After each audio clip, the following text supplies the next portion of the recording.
Good morning. It is Wednesday, May the 22nd, and this is The Drill.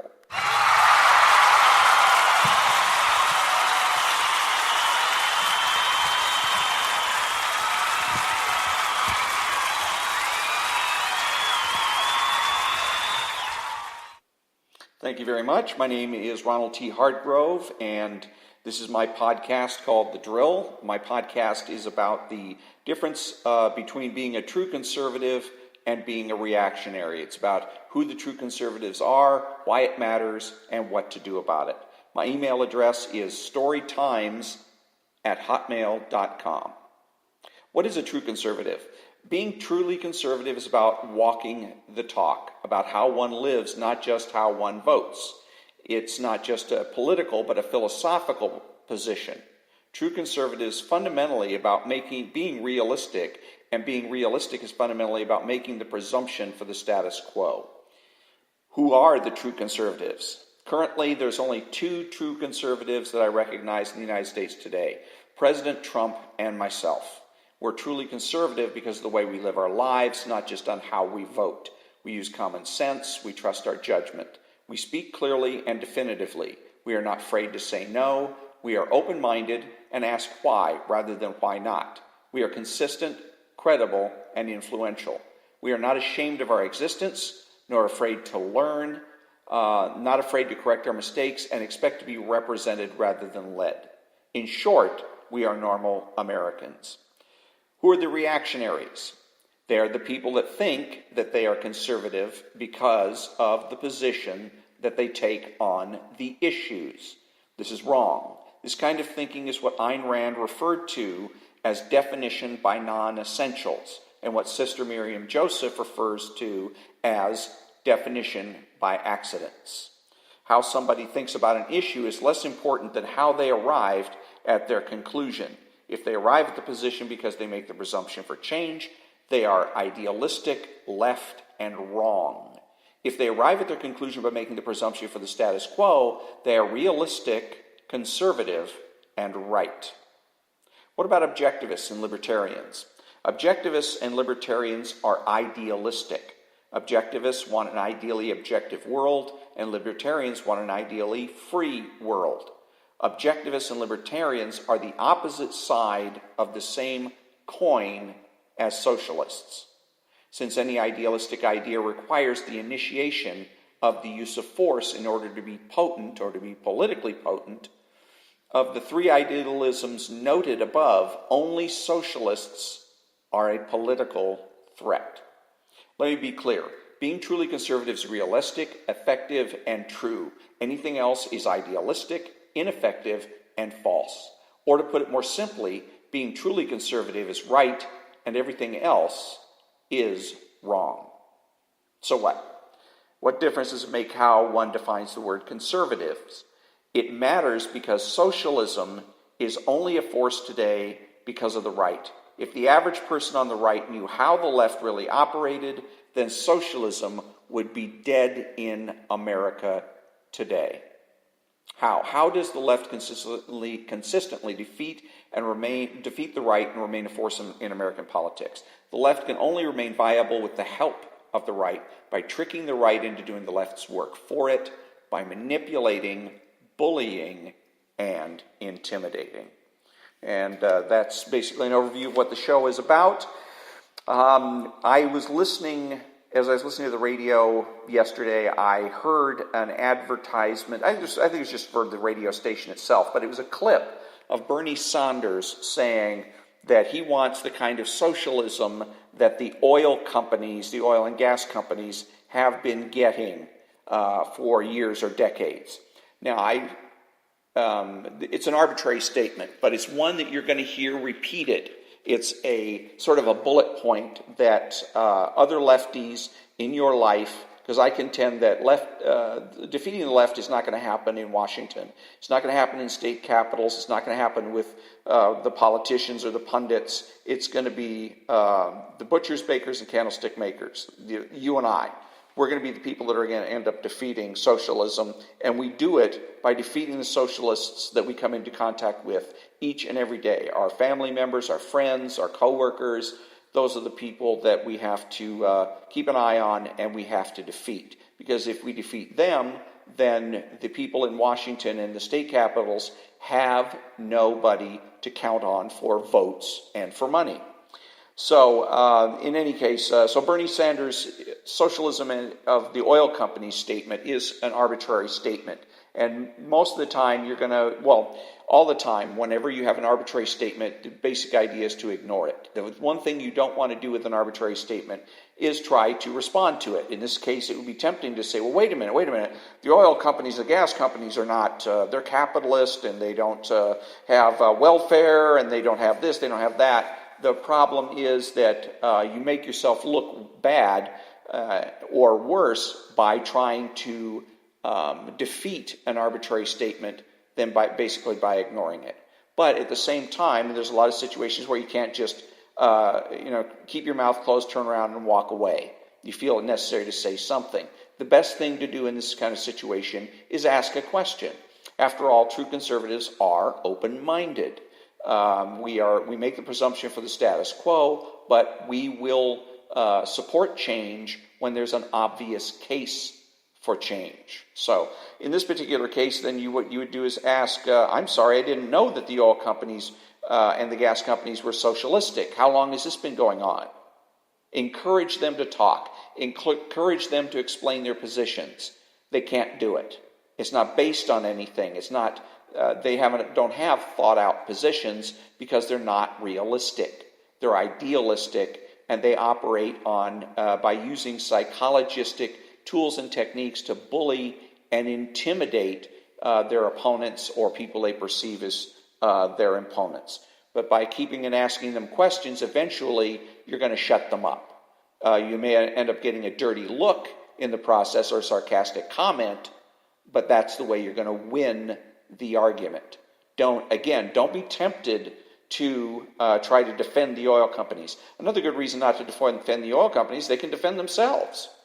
They don't need me. They got plenty of money and resources and public relations people to defend them and defend their industry. So they don't need me to do it.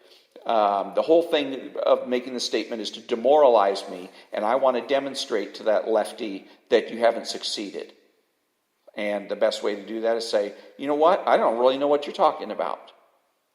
Explain it. Also, I heard this morning on the radio, it's on the Glenn Beck program. He has one of his sidekicks named Jeffy that's basically running the show while he is on a cruise until next Monday. But Jeffy was making the mistake that I hear so many of the pundits make, and that is whining and complaining as though it's something new that the Republicans and conservatives are not getting a fair shake from news people specifically with regards to political campaigns and being interviewed for political campaigns. He was saying that because he played a little clip of I believe it was Kamala Harris who was being interviewed, and she's being asked softball questions, really easy, non-confrontational kinds of questions. And he stopped and said, look, if it was a Republican, then the Republican would be getting all kinds of tough questions. They'd be getting questions about abortion, and they would be getting about blah, blah, blah, blah. Well, yes, that's nothing new. That's something that's been going on for years and for decades. Really, the trick here for the left is to engage somebody, particularly somebody they consider to be an opponent. And what they'll do is they will engage you in a debate or an interrogation under the guise of conducting an interview. Okay, that's the way the trick works. They sit down and say, hey, let's have an interview. You're Mr. Republican political candidate. Why don't you sit down with me and I will interview you?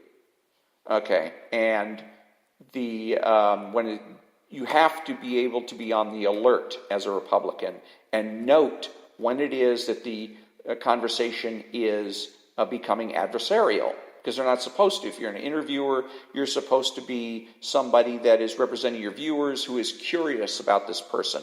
Who are you? What are you about? What do you think? What do you believe? And then if you want to make any editorial comments, you do so after the interview has concluded. But they don't do that anymore. What they'll do is they'll ask what they refer to as follow-up questions. And those follow-up questions are really arguments. So if somebody says, well, I'm pro-life, and I believe that life begins at conception, the interviewer isn't going to let it go at that. They should. They should say, okay, thank you very much, move on to the next question. What is your position on the budget? What is your position on the military, or on using military force, or on Iran, or whatever?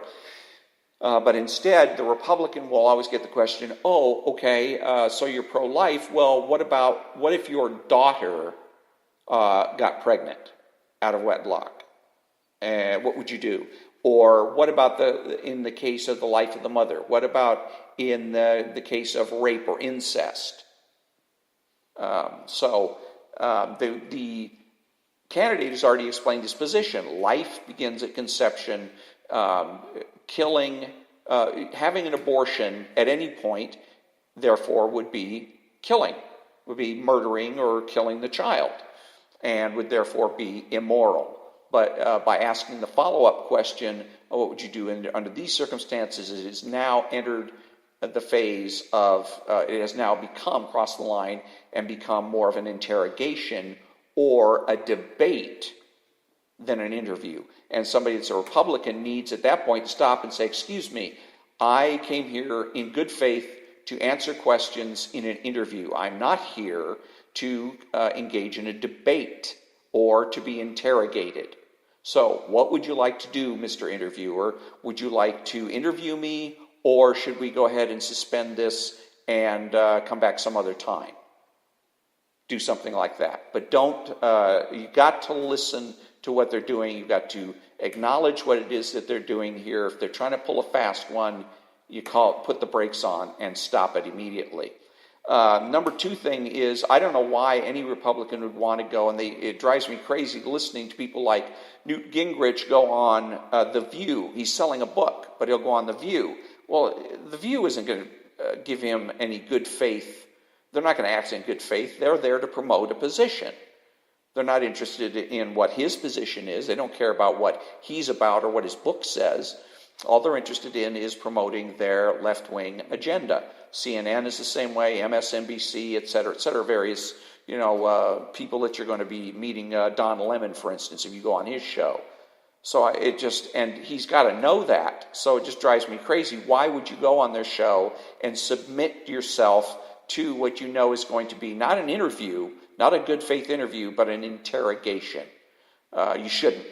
And plus, not only are you putting yourself in a position where you're likely to be get scuffed up, so to speak, but you're also helping to promote a television show that is counterproductive, and it's not a television show nobody should be listening to, nobody should be watching, because it pretends to be one thing when it's really something else. It's a little bit fraudulent.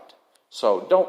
And Rush Limbaugh does this all the time. He'll play clips from CNN or MSNBC, and they have very, very small audiences. Rush Limbaugh has a larger audience as a radio host than CNN, some of the CNN shows do as television programs. And that's used to be unheard of. TV was king. Nobody listened to the radio. But that's how badly CNN is doing, but he'll help them out. He'll say, hey, here's a clip from CNN. Excuse me? Other times what the right will do, the mistake they'll make, is quoting newspapers that they've savaged the day before. I hear this all the time. They say, the New York Times, it's a left-wing rag, it's worthless, it's not journalism anymore, it's just an arm of the Democrat Party. And then the very next day they'll say, oh, I read this article in the Times that goes like this, and they'll quote it. And they'll quote, give the credit to the person that wrote the article. And I keep thinking, wait a minute, is this the same newspaper that you were complaining was a left-wing rag yesterday? Why are you quoting it today? I mean, aren't there any other newspapers that might be considered fair or at least on the right, such as the Washington Times or the Orange County Register, that you could quote? Of course. So quote them. Skip the Times. Leave them alone. Why promote them? Drives me crazy. Another thing that I'd heard was a woman that called one of the talk shows And, it was, I believe it was Joe Pagliarulo, I believe is the way he pronounces his name. And he's on, I hear him here in California on the weekends and weekend mornings. Anyway, she called and was talking about the power of the transgenders, that she is involved in some kind of an industry, and that if you refer she says in her industry, to people as he or she, then these transgender folks will get you blacklisted. They will get you blacklisted from Facebook. They will get you blacklisted from Instagram, whatever. And that within the industry that you'll end up getting blacklisted. And at first I was thinking, well, wow, how would you solve that problem? Seems like a really awkward situation. Boy, that seems like a real toughie right there. And then I realized, oh crap, I've been had. That the person calling, making these claims, is a left-wing activist that is calling for this very specific purpose of psyching out the audience.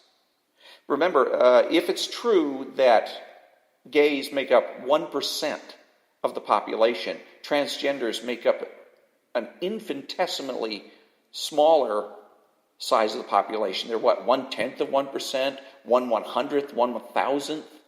So how would a group of people that small be able to exert that kind of power, that they can get you blacklisted from Facebook?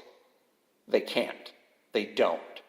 But this caller wants to make you think, because she went over it again and again. Oh, I'm telling you, these people are a force. These people are serious. These people are on and on about how powerful this group was. And when you hear that, when you hear somebody exaggerating somebody's power, you know you're being had. That what they're trying to do is psych you out. It's like when you're in 7th grade and you're going to get, very possibly somebody calls you out and said, we're going to fight after school, meet me at the gym or something like that. And then somebody comes over and says, oh, he's really tough. He's a monster. He's beat up 6 kids. He's done this. He's done that. A bunch of hyperbole. And the whole point of that is to do what? Psych you out. Get you so that when you go and put you in a position where you're probably not going to show up. You think, you know what, I'm going to skip it and run away. Or if you do show up, you're not going to be able to perform your best and end up losing that particular contest. Same idea here. Call a radio station. She didn't make any specific claims that she was conservative or left, for that matter. She just kind of left it open. But she just went on and on about how powerful these people are. And anybody can call up a radio station and say anything. It's very, very difficult to prove or disprove, for that matter. And that's why I don't take people's words for it. I'm not going to take someone's word for it about most things, unless it's issues that are personal. And even then, I'm highly inclined to be suspicious about it. And everyone should be thinking about the idea that, what are they trying to do? Is what Ayn Rand said. Not always thinking about what it is, the meaning of their words, but ask yourself, what is it that this person is trying to do? And you'll often be surprised. You get the light comes on. Aha. They're trying to bully and intimidate me. They're trying to psych me out. They want me to think that there's this huge force out there, and that if I don't toe the party line, I'm going to end up getting punished. And this is the same scenario that played out with gays and having a wedding, same-sex wedding, and going to a cake store and demanding that the owner bake a cake for this particular same-sex wedding, same-sex wedding. And the whole purpose of this is to put the world on notice. We, gays, we are a force. You can't stop us. We're going to be accepted by society. There's nothing you can do about it. So you may as well keep your mouth shut and do as you're told. And the answer to this is not to, as too many people on the right make the mistake of moaning and groaning. Oh, look at these evil people that are suing me, and oh, woe is me. Oh, I need support and money to defeat this law. No. It's the wrong approach. The way you got to approach it is to say, you know what? They're suing me, so what? It doesn't matter, because I have the God-given right to associate with whoever I want to associate with. Okay? And no matter how many lawsuits they hit me with, no matter whether or not they get a judgment, no matter whether they take the last nickel from me, I'm not making them a wedding cake. I'm never, ever will make them a wedding cake. That further, they have no authority, no power. They can't win. Use a little counter psychology there. So, and then the other thing, the last thing that I wanted to talk about was not missing an opportunity to distinguish right from left. So many times, and this goes back to the complaints about media coverage and how the media deals with people and on the right and the left. And so very often I hear, let's say, the left will say something that might be considered racist or misogynist, and a pundit, Rush Limbaugh, somebody like that, will start to complain, hey, if a Republican had said this, we'd be in so much trouble. If a Republican had said this, then we'd have protests, there would be congressional hearings, blah, blah, blah, blah. And he's missing an opportunity at that particular point to distinguish right from left. And what he should be saying, what the pundit should be saying, what you should be saying when you have situations where the left does things that are stupid, you need to tell people, you know what? Conservatives don't do things like that. We're better than that. Don't be afraid to come out and say conservatives are right. Conservatives are better than their opponents. Because if we didn't believe that, we wouldn't be conservatives, right? And that brings me to the conclusion of another episode of The Drill. And until next time, thank you very much for listening, and have a great day.